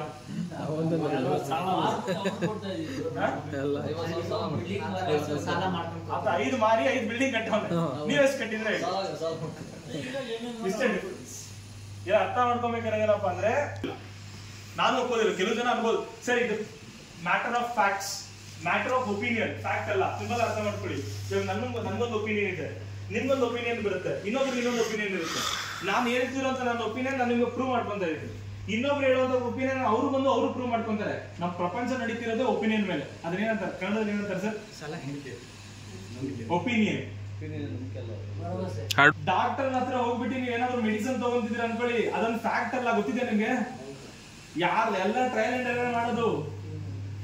ಒಂದು ರೋಗ ಬಂದಿದೆ ಅಂತ ಡೈರೆಕ್ಟ್ ಆಗಿ ಯಾರಿಗೂ ಗೊತ್ತಾಗೋದಿಲ್ಲ. ಅದನ್ನ ಟ್ರಯಲ್ ಅಂಡ್ ಎರರ್ ಮಾಡೇ ತೊಳೋದು. ಒಂದು ಒಪಿನಿಯನ್ ಹೇಳ್ತಾರೆ, ಆ ಒಪಿನಿಯನ್ ಕೆಲಸ ಮಾಡಿದಾಗ ಇನ್ನೊಂದು ಒಪಿನಿಯನ್ ಹೇಳ್ತಾರೆ. ಇದನ್ನ ಮಾಡ್ತಾ ಇರೋದು ಪ್ರತಿಯೊಂದು ಕೂಡ ಅಷ್ಟೇ ಒಪಿನಿಯನ್. ದಟ್ ಇಸ್ ವೈ ಇದನ್ನ ಕಂಪ್ಲೀಟ್ ಆಗಿ ಅರ್ಥ ಮಾಡ್ಕೊಳ್ಳಿ. ಕೃಷಿ ಅನ್ನೋದು one of the most beautiful occupation. ಒಂದು ಒಳ್ಳೆ ಆಪರ್ಚುನಿಟಿ. ಕೃಷಿಯಲ್ಲಿ ದುಡ್ಡು ಮಾಡುವಷ್ಟು ಈ ಪ್ರಪಂಚದಲ್ಲಿ ಜಾಸ್ತಿ ದುಡ್ಡಿರುವಂತ ವ್ಯಕ್ತಿ ಯಾರಿರ್ಬೇಕಂದ್ರೆ ಒಬ್ಬ ರೈತನಾಗಿರ್ತಾರೆ. ಅಷ್ಟೊಂದು ಪೊಟೆನ್ಶಿಯಲ್ ರೈತನಿಗಿದೆ. ಅದು ಇಂಡಿಯಾದಲ್ಲಿರುವಂತ ರೈತರಿಗೆ ಇನ್ನೂ ಜಾಸ್ತಿ ಇದೆ. ಬಟ್ ಇಂಡಿಯಾದಲ್ಲಿರುವಂತ ರೈತರು ತುಂಬಾ ಜಾಸ್ತಿ ಬಡವರಾಗಿರೋದು. ಬೇರೆ ಯಾವುದೇ ದೇಶಕ್ಕೆ ರೈತರು ಕಂಪೇರ್ ಮಾಡಿದ್ರೆ ತುಂಬಾ ಜಾಸ್ತಿ ಬಡವರು ರೈತರು ಎಲ್ಲಿದಾರಪ್ಪ ಅಂದ್ರೆ ಇಂಡಿಯಾದಲ್ಲಿ ಇರೋದು. ಅಷ್ಟೊಂದು ಒಳ್ಳೆ ಆಪರ್ಚುನಿಟಿ ಇಂಡಿಯಾದಲ್ಲಿದೆ. ಪ್ರಾಪರ್ ಆಗಿ ಯುಟಿಲೈಸ್ ಮಾಡ್ಕೊಂಡಿದ್ರೆ ಅಂತೇಳಿ ಇದಕ್ಕಿಂತ ದುಡ್ಡು ಬೇರೆ ಇನ್ನೊಂದು ಕ್ಷೇತ್ರದಲ್ಲಿಲ್ಲ. ಈ ಎಲ್ಲಾ ಪ್ರಾಬ್ಲಮ್ಸ್ ಗಳನ್ನ ನಾವು ಅರ್ಥ ಮಾಡ್ಕೊಂಡು ಇದ್ರ ಬಗ್ಗೆ ರಿಸರ್ಚ್ ಮಾಡಿದ್ವಿ. ಸುಮ್ಮನೆ ಏನೋ ಪ್ರಾಡಕ್ಟ್ ಲಾಂಚ್ ಮಾಡಬೇಕು, 100 ಪ್ರಾಡಕ್ಟ್ ಲಾಂಚ್ ಮಾಡಬೇಕು, 1000 ಪ್ರಾಡಕ್ಟ್ ಲಾಂಚ್ ಮಾಡ್ಬೇಕಂತ ಬಂದಿಲ್ಲ. ಇದ್ರ ಬಗ್ಗೆ ಹಿಂದೆಗಡೆ ರಿಸರ್ಚ್ ಮಾಡಿ ಈ ಪ್ರಾಬ್ಲಮ್ ಏನ್ ಕೊಟ್ರೆ ಕರೆಕ್ಟ್ ಆಗಿ ಸರಿ ಹೋಗುತ್ತೆ, ಇದ್ರ ಬಗ್ಗೆ ರಿಸರ್ಚ್ ಮಾಡಿ ಮಾಡರ್ನ್ ಟೆಕ್ನಾಲಜಿ ಮತ್ತೆ ಬಯೋಟೆಕ್ನಾಲಜಿ, ನ್ಯಾನೋ ಟೆಕ್ನಾಲಜಿಗಳನ್ನ ಬಳಸಿ ಒಂದು ಕ್ಯಾಟಗರಿ ಆಫ್ ಪ್ರಾಡಕ್ಟ್ ಅನ್ನ ಲಾಂಚ್ ಮಾಡಿದೀವಿ. ಅದನ್ನ ವೆಸ್ಟೀಜ್ ಅಗ್ರಿ ಕೇರ್ ಕ್ಯಾಟಗರಿ ಅಂತ ಕರಿತೀವಿ. ಈ ಕ್ಯಾಟಗರಿ ಬಳಸೋದ್ರಿಂದ ಲಾಭ ಏನಪ್ಪಾ ಅಂದ್ರೆ, ಒಂದು, ಈ ಪ್ರಾಡಕ್ಟ್ ಅನ್ನ ಬಳಸಿದ್ರೆ ಮಣ್ಣಿನ ಫಲವತ್ತತೆ ಜಾಸ್ತಿ ಆಗುತ್ತೆ. ಇದನ್ನ ಬಳಸೋದ್ರಿಂದ ಮಣ್ಣಿನ ಫಲವತ್ತತೆ ಜಾಸ್ತಿ ಆಗಕ್ಕೆ ಹೆಲ್ಪ್ ಮಾಡುತ್ತೆ. ಎರಡನೇದು, ಪ್ರಾಡಕ್ಟ್ ಅನ್ನ ಬಳಸೋದ್ರಿಂದ ಪರಿಸರದಿಂದ ಆಗುವಂತ ಒತ್ತಡಗಳು, ಗಾಳಿ, ಮಳೆ, ಬೆಳಕು, ಬಿಸಿಲು ಇದೆಲ್ಲ ಜಾಸ್ತಿ ಆದಾಗ ಕಮ್ಮಿ ಆದಾಗ ಏನಾಗುತ್ತೆ? ಫಾರ್ ಎಕ್ಸಾಂಪಲ್ ನಿಮ್ಗೆಲ್ಲ ಬಿಸಿಲು ಜಾಸ್ತಿ ಆಗಿದ್ರೆ ಏನಾಗುತ್ತೆ? ಬಿಸಿಲು ಜಾಸ್ತಿ ಇದ್ರೆ ಏನಾಗುತ್ತೆ? ಸುಸ್ತಾಗುತ್ತೆ. ನಮ್ ಬೆಳೆಗೆ ಸುಸ್ತಾಗುತ್ತಾ? ಓಕೆ, ನಿಮ್ಗೆ ಸುಸ್ತಾದ್ರೆ ನೀವೇನ್ ಮಾಡ್ತೀರಾ? ನೀರ್ ಕುಡಿತೀರಾ, ಗ್ಲೂಕೋಸ್ ಕುಡಿತೀರಾ, ಜ್ಯೂಸ್ ಕುಡಿತೀರಾ. ಬೆಳೆಗೆ ಏನ್ ಮಾಡ್ತೀರಾ? ಯಾರು ಸರ್ ಕೊಡೋರಿದ್ದಾರೆ? ಮೊಳಕೆ ಹೊಡಿಯಕ್ಕೆ ಈಸಿ ಆಗಿರ್ಲಿ, ಸೀಡ್ ಬೆಟ್ ಚೆನ್ನಾಗಿ ತಯಾರು ಮಾಡ್ಬೇಕಂತ ಮಾಡ್ಬೇಕು. ಒಂದು. ಎರಡನೇದು, ಅದರಲ್ಲಿರುವಂತಹ ಸೂಕ್ಷ್ಮ ಜೀವಿಗಳನ್ನ, ಬ್ಯಾಡ್ ಬ್ಯಾಕ್ಟೀರಿಯಾಸ್ ಅನ್ನ ಸನ್ಗೆ ಎಕ್ಸ್ಪೋಸ್ ಮಾಡ್ಬಿಟ್ಟು ಅದನ್ನ ಸಾಯಿಸಕ್ ಮಾಡ್ಬೇಕು. ಎರಡೇ ಕಾರಣ. ಮಣ್ಣನ್ನ ಲೂಸ್ ಮಾಡ್ಬೇಕಂತ ಟ್ಯಾಕ್ಟರ್ ಯೂಸ್ ಮಾಡೋ ಅವಶ್ಯಕತೆನೇ ಇಲ್ಲ. ತುಂಬಾ ಜನ ಟ್ಯಾಕ್ಟರ್ನ ಏನಕ್ಕೆ ಯೂಸ್ ಮಾಡ್ತೀವಿ ಅನ್ನೋದು ಕೂಡ ಗೊತ್ತಿಲ್ಲ. ಮ್ಯಾಕ್ಸಿಮಮ್ ಇಂಡಿಯಾದಲ್ಲಿ ಟ್ಯಾಕ್ಟರ್ ಏನಕ್ಕೆ ಯೂಸ್ ಮಾಡ್ತಾರೋ ಅದು ರೈತರಿಗೆ ಗೊತ್ತಿಲ್ಲ. ಮಣ್ಣು ಹದ ಮಾಡಕ್ ಅನ್ಕೊಂತಾರೆ. ಮಣ್ಣು ಹದ ಮಾಡಕ್ ಯಾರು ಕೂಡ ಟ್ಯಾಕ್ಟರ್ ಯೂಸ್ ಮಾಡೋ ಅವಶ್ಯಕತೆನೇ ಇಲ್ಲ. ಮೇಲ್ಗಡೆ ಮಣ್ಣನ್ನ ಈಸಿಯಾಗಿ ಬೇರನ್ನು ಇಳಿಯಕ್ಕೆ, ಮೊಳಕೆ ಬರಬೇಕು ಅಂದ್ರೆ ಮಣ್ಣು ಲೂಸ್ ಆಗಿರ್ಬೇಕಂತ ಅದು ಮಾಡೋದು. ಇದನ್ನೆಲ್ಲ ಅಡಾಪ್ಟ್ ಮಾಡ್ಕೋ. ಈ ಪ್ರಾಡಕ್ಟ್ ಏನ್ ಮಾಡುತ್ತಪ್ಪ ಅಂದ್ರೆ, ಇದರಲ್ಲಿ ಇರುವಂತಹ ಸೂಕ್ಷ್ಮ ಜೀವಿಗಳು ಒಳಗಡೆ ಮಣ್ಣನ್ನು ಹದ ಮಾಡ್ತದೆ. ಸಿಂಪಲ್ ಅರ್ಥ ಮಾಡ್ಕೊಳ್ಳಿ ಸರ್, ಇದೇನು ಕಾಂಪ್ಲಿಕೇಟೆಡ್ ಸೈನ್ಸ್ ಅಲ್ಲ. ಭೂಮಿಯಲ್ಲಿ ಸೂಕ್ಷ್ಮ ಜೀವಿಗಳು ಕಮ್ಮಿ ಇದ್ರೆ ಮಣ್ಣು ಟೈಟ್ ಇರುತ್ತೆ. ಭೂಮಿಯಲ್ಲಿ ಸೂಕ್ಷ್ಮ ಜೀವಿಗಳ ಸಂಖ್ಯೆ ಜಾಸ್ತಿ ಆದ್ರೆ ಮಣ್ಣು ಲೂಸ್ ಆಗುತ್ತೆ. ನಮ್ಮ ಪ್ರಾಡಕ್ಟ್ ಯೂಸ್ ಮಾಡಿದ್ರೆ ಸೂಕ್ಷ್ಮ ಜೀವಿಗಳ ಸಂಖ್ಯೆ ಜಾಸ್ತಿ ಆದ್ರೆ ಆಟೋಮೆಟಿಕ್ ಮಣ್ಣನ್ನು ಹದ. ಈ ಪ್ರಾಡಕ್ಟ್ ಅನ್ನು ಬಳಸಿದ್ರೆ ನೀವು ಕೊಡೋ ಕೆಮಿಕಲ್ ಅನ್ನು ವೇಸ್ಟ್ ಆಗಕ್ಕೆ ಬಿಡೋದಿಲ್ಲ, ಗಿಡಕ್ಕೆ ಸಿಗೋ ತರ ಮಾಡುತ್ತೆ. ಕೊಡೋ ಗೊಬ್ಬರ ವೇಸ್ಟ್ ಆಗುತ್ತೆ, ಬಟ್ ಈ ಪ್ರಾಡಕ್ಟ್ ಅನ್ನು ಯೂಸ್ ಮಾಡಿದ್ರೆ ಗಿಡಕ್ಕೆ ಸಿಗೋ ತರ ಮಾಡುತ್ತೆ. ಇದನ್ನ ಬಳಸಿದ್ರೆ ಸೂಕ್ಷ್ಮ ಜೀವಿಗಳು ಜಾಸ್ತಿ ಆಗುತ್ತೆ, ಬೆಳವಣಿಗೆ ಚೆನ್ನಾಗಿ ಬರುತ್ತೆ, ರೋಗ ನಿರೋಧಕ ಶಕ್ತಿ ಚೆನ್ನಾಗಿ ಬರುತ್ತೆ. ಇದೆಲ್ಲ ನಿಮ್ಗೆ ಹೆಂಗ್ ಗೊತ್ತು ಅಂತ ಕೆಲವು ಜನ ಕೇಳ್ತೀರ. ನಿಮ್ಗೆ ಹೆಂಗ್ ಗೊತ್ತು? ನೀವೇನೋ ಪ್ರೈವೇಟ್ ಕಂಪ್ನಿಯವರು ಬರ್ತೀರಾ, ನಿಮ್ ಪ್ರಾಡಕ್ಟ್ ಮಾಡ್ಲಿಕ್ಕೆ ಏನೇ ಹೇಳಿದ್ರು ಕೂಡ ನಾವು ಕೇಳ್ಬೇಕು. ಕರೆಕ್ಟಾ? ರೈತರ ಹತ್ರ ಹೋದಾಗ ಏನ್ ಹೇಳ್ತಾರೆ? ನಿಮ್ದೆಲ್ಲ ಪ್ರೈವೇಟ್ ಕಂಪ್ನಿ. ನೀವೇನಾದ್ರೂ ಗವರ್ಮೆಂಟ್ ಇಂದ ಬಂದಿದ್ರೆ ಏನೋ ನಂಬೋದು ನೀವು, ಗವರ್ಮೆಂಟ್ ಅಫಿಷಿಯಲ್. ಕೆಲವೊಂದ್ರೆ ಗವರ್ಮೆಂಟ್ ಅಫಿಷಿಯಲ್ ತುಂಬಾ ಜಾಸ್ತಿ ಗಮನ ಕೊಡ್ಬೇಕು. ಪ್ರೈವೇಟ್ ಅನ್ನೋದು ಏನಕ್ಕೆ ಇದೆ? ಪ್ರೈವೇಟ್ ಅಂದ್ರೆ ಪ್ರೈವೇಟ್ ಅಂತ ಅಲ್ಲ ನೋಡಿ, ಸಿಂಪಲ್ ಅರ್ಥ ಮಾಡ್ಕೊಳ್ಳಿ. ಈ ಪ್ರಾಡಕ್ಟ್ ಏನಿದೆ, ಇಂಡಿಯಾದಲ್ಲಿರುವಂತಹ 100+ ಯೂನಿವರ್ಸಿಟೀಸ್ ಗಳಲ್ಲಿ ಇದನ್ನ ಟೆಸ್ಟ್ ಮಾಡಿದ್ದಾರೆ. ಕೆಲವು ಜನ ಕೇಳಬಹುದು, ಏನ್ ಸರ್ ಟೆಸ್ಟ್ ಮಾಡಿದೀರಾ ಅಂತ ಹೇಳ್ತೀರಾ? ನಿಮ್ಗೆ ಹೆಂಗ್ ಹೇಳ್ತೀರಾ? ನೀವೇನಾದ್ರು ಪ್ರೈವೇಟ್ ಅಲ್ಲಿ ಟೆಸ್ಟ್ ಮಾಡಿಸಿರ್ತೀರಾ? ಪ್ರೈವೇಟ್ ಲ್ಯಾಬ್ ಇದಿರುತ್ತೆ, ಪ್ರೈವೇಟ್ ಲ್ಯಾಬ್ ಅಲ್ಲಿ ಯೂನಿವರ್ಸಿಟಿಯಲ್ಲಿ ಟೆಸ್ಟ್ ಮಾಡಿರ್ತೀರಾ. ಇವಾಗ ನೋಡ್ಕೊಳ್ಳಿ, ಇದನ್ನ ಏನಂತ ಕರೀತಾರೆ ಅಂದ್ರೆ UPSA ಅಂತ ಕರೀತಾರೆ. UPSA ಅನ್ನೋದು ಸೆಂಟ್ರಲ್ ಗವರ್ಮೆಂಟ್. ತಮಿಳುನಾಡು ಅಲ್ಲಿ ಇರುತ್ತೆ ಇದು, ಕೊಯಂಬತ್ತೂರು. ಕೊಯಮತ್ತೂರಲ್ಲಿ ಇರುತ್ತೆ. UPSI T Tamil Nadu agriculture university ಕೆಳಗಡೆ ಬರುತ್ತೆ, ಸೆಂಟ್ರಲ್ ಗವರ್ಮೆಂಟ್ ಯೂನಿವರ್ಸಿಟಿ ಇದರಲ್ಲಿ ಟೆಸ್ಟ್ ಆಗಿದೆ. ಈ ಪ್ರಾಡಕ್ಟ್ ಅನ್ನೋದು ಕಾಫಿ ರಿಸರ್ಚ್ ಮಾಡ್ಬೇಕು, ಗೂಗಲ್ ಅಲ್ಲಿ ಸರ್ಚ್ ಮಾಡ್ಕೊಳ್ಳಿ, coffee central coffee research institute Karnataka, ಈ ಪ್ರಾಡಕ್ಟ್ ಅಲ್ಲಿ ಟೆಸ್ಟ್ ಆಗಿದೆ. ಈ ಪ್ರಾಡಕ್ಟ್ ಅನ್ನೋದು IARI UHS ಕೇಳಿದ್ರಾ, ಯೂನಿವರ್ಸಿಟಿ ಆಫ್ ಹಾರ್ಟಿಕಲ್ಚರ್ ಸೈನ್ಸ್ ಬಾಗಲಕೋಟೆಯಲ್ಲಿ ಅಗ್ರಿಕಲ್ಚರ್ ವಿಶ್ವವಿದ್ಯಾಲಯ ಇದೆ ಕೇಳಿದ್ರಾ, ಕರ್ನಾಟಕದಲ್ಲಿರೋದು UHS ಬಾಗಲಕೋಟೆಯಲ್ಲಿ ಪ್ರಾಡಕ್ಟ್ ಟ್ರಯಲ್ ಆಗಿದೆ. ಈ ಪ್ರಾಡಕ್ಟ್ ಅನ್ನೋದು IARI. ಇವಾಗ ನಮ್ಮ ಕರ್ನಾಟಕಕ್ಕೆ GKVK ಹೆಂಗೋ ನಮ್ಮ ದೇಶಕ್ಕೆ GKVK ಯಾವ್ದಪ್ಪ ಅಂದ್ರೆ IARI. ನಮ್ಮ ಕರ್ನಾಟಕಕ್ಕೆ GKVK ಹೆಂಗೋ ನಮ್ಮ ದೇಶಕ್ಕೆ JKVK ಯಾವ್ದಪ್ಪ ಅಂದ್ರೆ IARI. IARI Indian agriculture research institute ಅಲ್ಲೂ ಕೂಡ ಈ ಪ್ರಾಡಕ್ಟ್ ಟೆಸ್ಟ್ ಮಾಡಿದೆ. ಈ ಪ್ರಾಡಕ್ಟ್ ಅನ್ನೋದು ನಮ್ಮ ದೇಶದಲ್ಲಿರುವಂತಹ 100+ ಯೂನಿವರ್ಸಿಟೀಸ್ ಗಳಲ್ಲಿ ಟೆಸ್ಟ್ ಮಾಡಾದ್ಮೇಲೆ ಅವ್ರು ಕೊಟ್ಟಿರೋ ರಿಪೋರ್ಟ್ ಪ್ರಕಾರ ನಾವು ಕೂಡ ಪ್ರಾಡಕ್ಟ್ ಇದ್ರಲ್ಲಿ ಏನೋ ಸ್ವಲ್ಪ ದಮ್ ಇದೆ, ಇದನ್ನ ಯೂಸ್ ಮಾಡ್ಕೊಳ್ಳಿ ಅಂತ ಹೇಳ್ತಾರೆ. ನಾವೇನಾದ್ರೂ ಎಲ್ಲಾ ಕಂಪನಿಗಳು ಕೊಡೋ ಪ್ರಾಡಕ್ಟ್ ನ ತಗೊಂಡ್ ಸೇಲ್ ಮಾಡೋ ಹಾಗಿದ್ರೆ 100 ಪ್ರಾಡಕ್ಟ್ ನಾವು ಕೂಡ ಸೇಲ್ ಮಾಡಬಹುದು. ನಾವ್ ಏನಕ್ಕೆ ಒಂದು ಲಿಮಿಟೆಡ್ ಪ್ರಾಡಕ್ಟ್ ಸೇಲ್ ಮಾಡ್ತಿದ್ವಿ ಅಂದ್ರೆ ಕಾರಣ ನಮ್ಗೆ result oriented research oriented products ಬೇಕಾಗಿತ್ತು. ಅದಕ್ಕೋಸ್ಕರ ಲಿಮಿಟೆಡ್ ನಂಬರ್ ಆಫ್ ಪ್ರಾಡಕ್ಟ್ಸ್ ನಾವು ತಂದಿರೋದು. ಈ ಪ್ರಾಡಕ್ಟ್ ಅನ್ನ ಯೂಸ್ ಮಾಡೋದ್ರಿಂದ ಈ ರೀತಿ ಲಾಭ ಆಗುತ್ತೆ. ಇದನ್ನ ನರ್ಸರಿಯಿಂದ ಸ್ಟಾರ್ಟ್ ಮಾಡ್ಕೋಬಹುದು. ನೀವು ನರ್ಸರಿ ಹೆಂಗ್ ಯೂಸ್ ಮಾಡ್ಬೇಕು, ಯಾವ ರೀತಿ ಯೂಸ್ ಮಾಡ್ಬೇಕಂತ ನಮ್ಮ ಲೀಡರ್ಸ್ ನಿಮಗೆ ತಿಳಿಸ್ಕೊಡ್ತಾರೆ. ಇದನ್ನ ಯೂಸ್ ಮಾಡೋದು ನರ್ಸರಿಯಲ್ಲಿ ಕೊಡ್ಬೋದು, ಡೈರೆಕ್ಟ್ ಆಗಿ ಭೂಮಿಯಲ್ಲಿ ಕೊಡ್ಬೋದು, ಪ್ರತಿಯೊಂದು ಗಿಡದ ಬಡ್ಡಿಗೆ ಕೊಡ್ಬೋದು. ಈ ಪ್ರಾಡಕ್ಟ್ ಅನ್ನ ಲಿಕ್ವಿಡ್ ಇರುತ್ತೆ, ಅದನ್ನ ಬೀಜೋಪಚಾರದಲ್ಲಿ ಕೊಡ್ಬೋದು, ಬೇರೋಪಚಾರದಲ್ಲಿ ಕೊಡ್ಬೋದು, ಡ್ರಿಪ್ ಅಲ್ಲಿ ಕೊಡ್ಬೋದು, ಸ್ಪ್ರೇ ಮಾಡಬಹುದು, ಎಲ್ಲಾ ರೀತಿ ಪ್ರಾಡಕ್ಟ್ ಅನ್ನ ಕೊಡ್ಬೋದು. ಈ ಪ್ರಾಡಕ್ಟ್ ನಿಮ್ಗೆ ಆಚೆ ಕಡೆ ಮಾರ್ಕೆಟ್ ಕೂಡ ಸಿಗುತ್ತೆ. ಈ ಪ್ರಾಡಕ್ಟ್ ನಿಮ್ಗೆ ಆಚೆ ಕಡೆ ಕೆಮಿಕಲ್ ಅಂಗಡಿಯಲ್ಲಿ ಕೂಡ ಸಿಗುತ್ತೆ. ನಮ್ಮ ಪ್ರಾಡಕ್ಟ್ 5 kg 740 ರೂಪಾಯಿ ನಾವು ತಗೊಂತೀವಿ. ಎಷ್ಟು ತಗೊಂತೀವಿ? 740. ಆಚೆ ಕಡೆ ಮಾರ್ಕೆಟ್ ಅಲ್ಲಿ ಇದೇ ಪ್ರಾಡಕ್ಟ್ ನೀವು ಹ್ಯೂಮಿಕ್ ಗ್ರಾನ್ಯೂಲ್ಸ್ ಅಂತ ಹೇಳಿದ್ರೆ ಅದೇ 740 ರೂಪಾಯಿಗೆ 10 kg ಕೊಡ್ತಾರೆ. ಯಾವ್ದು ತಗೊಂತೀರಾ? 10 kg ತಗೊಂತೀರಾ? ಸರ್ 1000 ರೂಪಾಯಿ ಕೊಟ್ರೆ 25 kg ಕೊಡ್ತಾರೆ. 1000 ರೂಪಾಯಿ ಕೊಟ್ರೆ 25 kg ಕೊಡ್ತಾರೆ. ಯಾವ್ದು ತಗೊಂತೀರಾ? ಇದು ತಗೊಂತೀರಾ, ಅದು ತಗೊಂತೀರಾ? ಅದೇ ತಗೊಂತೀವಿ. ಕ್ವಾಂಟಿಟಿ ಜಾಸ್ತಿ ಬರುತ್ತೆ. ಕ್ವಾಂಟಿಟಿ ಬೇಕಾ, ಒಳಗಡೆ ಕಂಟೆಂಟ್ ಬೇಕಾ? ಈಗಿನ ಪರಿಸ್ಥಿತಿ ಈಸಿ ಆಗಿರ್ಬೇಕು. 5 kg ಪ್ಯಾಕೆಟ್ ಅನ್ನ 300 ರೂಪಾಯಿ ಕೊಟ್ರೆ 50 kg 45 kg ಪ್ಯಾಕೆಟ್ ಯೂರಿಯಾ ಕೊಡ್ತಾರೆ. ಇವ್ರು ಯಾರೋ 740 ರೂಪಾಯಿ ತಗೊಂಡ್ಬಿಟ್ಟು 740 ತಗೊಂಡ್ಬಿಟ್ಟು ಬರೇ 5 kg ಪ್ಯಾಕೆಟ್ ಕೊಡ್ತೀರಾ ಅಂದ್ರೆ ಕ್ವಶನ್ ಮಾರ್ಕ್. ಕರೆಕ್ಟಾ? ಸಿಂಪಲ್ ಅರ್ಥ ಮಾಡ್ಕೊಳ್ಳಿ. ಇದೇ ಪ್ರಾಡಕ್ಟ್ ಅನ್ನೋದು ಆಚೆ ಕಡೆ ಸಿಗುತ್ತೆ. ಬಟ್ ಡಿಫ್ರೆನ್ಸ್ ಏನಪ್ಪಾ ಅಂದ್ರೆ ಇದಕ್ಕೆ ಅದಕ್ಕೆ ಡಿಫ್ರೆನ್ಸ್ ಒಂದೇ ಡಿಫ್ರೆನ್ಸ್, ಏನು ಇಲ್ಲ. ಒಂದ್ ಸಿಂಪಲ್ ಆಗಿ ಅರ್ಥ ಮಾಡ್ಕೊಳ್ಳಿ, ನೀವೇ ಇದನ್ನ ಐಡೆಂಟಿಫೈ ಮಾಡಬಹುದು. 2 ಪ್ಲೇಟ್ ತಗೊಳ್ಳಿ, ಪ್ಲೇಟ್ 2 ಪ್ಲೇಟ್ ಎರೆಹುಳು ಸಿಗುತ್ತಾ? ಇಲ್ಲೆಲ್ಲಾದ್ರೂ ಸಿಗುತ್ತಾ? ಸಿಗುತ್ತೆ. 2ರಲ್ಲಿ ಒಂದು 2 ಸ್ವಲ್ಪ ಎರೆಹುಳು ಹಾಕೊಳ್ಳಿ. ಆಚೆ ಕಡೆ ಹ್ಯೂಮಿಕ್ ಗ್ರಾನ್ಯೂಲ್ಸ್ ಹಾಕಿ ಒಂದ್ರ ಮೇಲೆ, ವೆಸ್ಟೇಜ್ ಇನ್ನೊಂದು ಪ್ಲೇಟ್ ಮೇಲೆ ವೆಸ್ಟೇಜ್ ಸಿಗೋದು ಹ್ಯೂಮಿಕ್ ಗ್ರಾನ್ಯೂಲ್ಸ್ ಅನ್ನ ಹಾಕಿ. ರಿಸಲ್ಟ್ ಹೆಂಗ್ ಬರುತ್ತೆ ನೀವೇ ನೋಡ್ಕೊಳ್ಳಿ. ಇವಾಗ ಎರೆಹುಳು ಸಾಯ್ಬೇಕಾ ಬದುಕಬೇಕಾ? ಯಾವ್ದು ಹಾಕಿದ್ರೆ ಸಾಯುತ್ತೆ, ಯಾವ್ದು ಹಾಕಿದ್ರೆ ಬದುಕುತ್ತೆ ಅನ್ನೋದು ಟೆಸ್ಟ್ ಮಾಡ್ಕೊಳ್ಳಿ ನೀವು. ಹ್ಯೂಮಿಕ್ ಆಸಿಡ್ ಅನ್ನೋದು ಕೆಮಿಕಲ್ ಇಂದ ಕೂಡ ತಯಾರು ಮಾಡೋದು, ಕೊಟ್ಟಿಗೆ ಗೊಬ್ಬರದಿಂದ ಕೂಡ ಮಾಡೋದು. ನಾವು ಮಾಡೋದು ಕೊಟ್ಟಿಗೆ ಗೊಬ್ಬರದ ಅಂಶದಿಂದ, ಅಗ್ರಿಕಲ್ಚರ್ ಬಯೋಮಾಸ್ ಅಂತ ಕರಿತೀವಿ. ಆ ರೀತಿ ಅಂಶದಿಂದ ನಾವು ತಯಾರು ಮಾಡ್ತೀವಿ. ಇದನ್ನ ಕೊಡೋದ್ರಿಂದ ಭೂಮಿಯಲ್ಲಿರುವ ತತ್ವಗಳು, ಸೂಕ್ಷ್ಮ ಜೀವಿಗಳು ಜಾಸ್ತಿ ಆಗುತ್ತೆ ಹೊರತು ಕಮ್ಮಿ ಆಗೋದಿಲ್ಲ. ಇದನ್ನ ಎಕ್ಸ್ಪೆರಿಮೆಂಟ್ ಮಾಡಿ ನೋಡಿ. ಒಂದ್ಸರಿ ಎಕ್ಸ್ಪೆರಿಮೆಂಟ್, ಕೆಲವು ಜನಕ್ಕೆ ಡೌಟ್ ಇರುತ್ತೆ, ಆಚೆ ಕಡೆ ಹ್ಯೂಮಿಕ್ ಆಸಿಡ್ ಕ್ವಾಂಟಿಟಿ, ಪ್ರೈಸ್ ಇದೆಲ್ಲ ನೋಡ್ತಿರಲ್ಲ, ಒಂದ್ಸರಿ ಇದನ್ನ ಎಕ್ಸ್ಪೆರಿಮೆಂಟ್ ಮಾಡಿ ನೋಡಿ, ಇದನ್ನ ನಿಮ್ಗೆ ಅರ್ಥ ಆಗುತ್ತೆ. ಈ ಪ್ರಾಡಕ್ಟ್ ಕೂಡ ಸಿಗುತ್ತೆ. ಆಚೆ ಕಡೆ ಇದು ಕೂಡ ಸಿಗುತ್ತೆ ಲಿಕ್ವಿಡ್. ನಮ್ದ್ರಲ್ಲಿ 6% ಕಾನ್ಸಂಟ್ರೇಷನ್ ಇದು ಹ್ಯೂಮಿಕ್ ಆಸಿಡ್. ಆಚೆ ಕಡೆ ಮಾರ್ಕೆಟ್ ಅಲ್ಲಿ ಹೋದ್ರೆ ನಿಮಗೆ 80, 90, 98% ಸಿಗುತ್ತೆ ಹ್ಯೂಮಿಕ್ ಆಸಿಡ್. 98% ಸಿಗುತ್ತೆ. ಬರೀ 6% ಇದು. 6% 580 ರೂಪಾಯಿ. ಆಚೆ ಕಡೆ 580 ರೂಪಾಯಿ ಕೊಟ್ರೆ 98% ಕೊಡ್ತಾನೆ. ಇದು ಯೂಸ್ ಮಾಡ್ಬೇಕಾ, ಅದು ಯೂಸ್ ಮಾಡ್ಬೇಕಾ? ಇವಾಗ ದೇವರು ಕೊಟ್ಟಿಗೆ ಗೊಬ್ಬರದಲ್ಲಿ ಬರೀ ಏನಿಗೆ 6% ಮಾಡಿದಾನೆ? ಏನಿಗೆ 6% ಮಾಡಿದಾನೆ? ಯಾಕಂದ್ರೆ ಅಷ್ಟು ಸಾಕು ಭೂಮಿಗೆ, ಅಷ್ಟು ಸಾಕು ಬೆಳೆಗೆ ಅಂತ ಅರ್ಥ. ನಾವೇನ್ ಮಾಡ್ತಾ ಇದೀವಿ, ಅದಕ್ಕಿಂತ ಜಾಸ್ತಿ ಕಾನ್ಸಂಟ್ರೇಷನ್ ಕೊಡ್ಬೇಕು, ಜಾಸ್ತಿ ಬೆಳಿಬೇಕು. ಕರೆಕ್ಟಾ? ಈ ಪ್ರಾಡಕ್ಟ್ ಅನ್ನ ಕೊಟ್ರೆ ರಿಸಲ್ಟ್ ಅಲ್ಲಿ ಗೊತ್ತಾಗುತ್ತೆ. ನಾವು ಜಾಸ್ತಿ ಮಾತಾಡೋ ಅವಶ್ಯಕತೆ ಇಲ್ಲ. ಪ್ರಾಡಕ್ಟ್ ಅನ್ನ ಕೊಟ್ರೆ ನಿಮ್ಗೆ ರಿಸಲ್ಟ್ ಅನ್ನೋದು ಅರ್ಥ ಆಗುತ್ತೆ. ಮತ್ತೆ ಇದ್ರ ಜೊತೆಗೆ ಅಗ್ರಿ ಕಿಟ್ ಅಂತ ಇದೆ, ಗಮ್ ಅಂತ ಸಿಗುತ್ತೆ, ನಿಮ್ಗೆ ಗೊತ್ತಿದೆ, ಸ್ಟಿಕ್ಕರ್ ಅಂತ ಕರೀತಾರೆ, ಆಚೆ ಕಡೆ ಸಿಗುತ್ತೆ. ಈ ನಮ್ಮಲ್ಲಿ ಕೂಡ 2 ರೀತಿ ಸಿಗುತ್ತೆ ನಿಮ್ಗೆ ಗಮ್. ಒಂದು ಭೂಮಿಯಲ್ಲಿ ಕೊಡೋ ಗಮ್ ಸಿಗುತ್ತೆ, ಇನ್ನೊಂದು ಔಷಧಿ ಸ್ಪ್ರೇ ಮಾಡೋ ಔಷಧಿಯಲ್ಲಿ ಕೊಡೋ ಗಮ್. ಭೂಮಿಯಲ್ಲಿ ಕೊಡೋ ಗಮ್ ಏನಪ್ಪಾ ಅಂದ್ರೆ, ಭೂಮಿಯಲ್ಲಿ ಕೊಡೋ ಅಡ್ಜುವೆಂಟ್ ಏನಪ್ಪಾ ಅಂದ್ರೆ, ಇದನ್ನ ಕೊಡೋದ್ರಿಂದ ಒಂದು ಭೂಮಿ ಅನ್ನೋದು ಹೆಚ್ಚು ದಿನ ತೇವಾಂಶ ಇರೋ ತರ ಮಾಡುತ್ತೆ, ಬೇಗ ಮಣ್ಣು ಅನ್ನೋದು ಡ್ರೈ ಆಗಕ್ ಬಿಡೋದಿಲ್ಲ. ಈ ಪ್ರಾಡಕ್ಟ್ ಅನ್ನ ಕೊಟ್ರೆ ಮಣ್ಣು ಅನ್ನೋದು ಜಾಸ್ತಿ ಎಂಗಟೆ, ಅದನ್ನೇನು ಕರಿತೀವಿ ಇಲ್ಲಿ? ಗಡ್ಡೆ, ಎಂಗಟೆ ಅಂತಾರೆ. ಬೆಳ್ಳೆ ಕಟ್ಟಕ್ ಬಿಡೋದಿಲ್ಲ. ಏನಕ್ಕಪ್ಪ ಅಂದ್ರೆ ಇದ್ರಲ್ಲಿ ಅಡ್ಜುವೆಂಟ್ಸ್ ಹಾಕಿದ್ರೆ, ಸಿಲಿಕಾನ್ ಅಡ್ಜುವೆಂಟ್ ಅಂತ ಕರಿತೀವಿ ಅದನ್ನ. ಇದನ್ನ ಟ್ರೈ ಮಾಡಿ ನೋಡಿ, ಒಂದ್ಸರಿ ನೀವು ಟ್ರೈ ಮಾಡಿ ನೋಡಿ, ಗೊತ್ತಾಗುತ್ತೆ.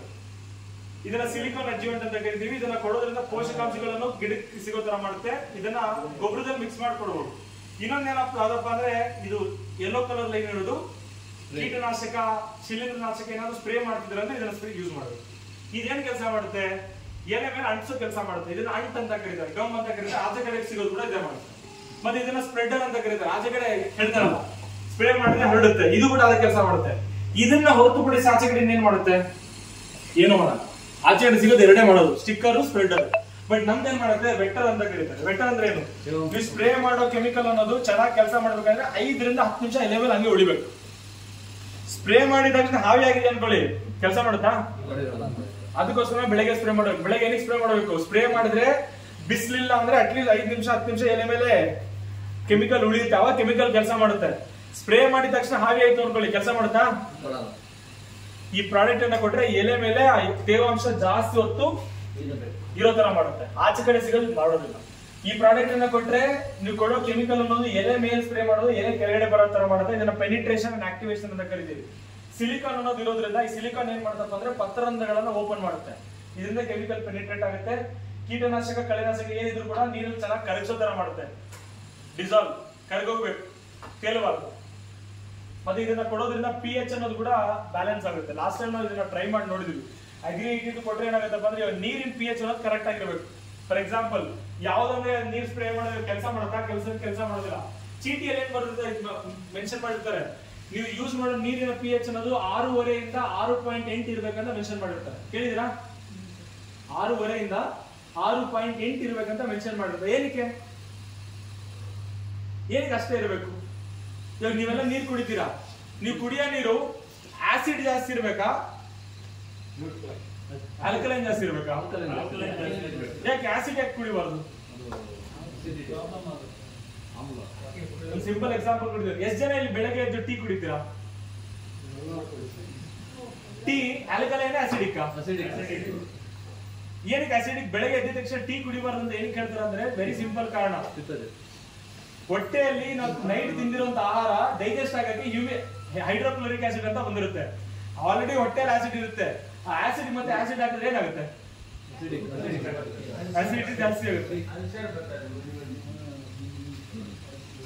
ಅದಕ್ಕೋಸ್ಕರ ಬೆಳಗ್ಗೆ ಎದ್ದ ತಕ್ಷಣ ಟೀ ಕುಡಿಬಾರ್ದು ಅನ್ನೋದು. ಟೀ ಯಾವಾಗ ಕುಡಿಬೇಕಂತ? ಊಟ ತಿಂದಾದ್ಮೇಲೆ ಟೀ ಕುಡಿಬೇಕು. ಬಟ್ ನಾವೆಲ್ಲ ಏನ್ ಮಾಡ್ತೀವಿ? ಸರ್ ನಾನು ನೀರ್ ಕುಡ್ಬಿಟ್ಟು ಟೀ ಕುಡಿತೀನಿ ಅಂತಾರೆ.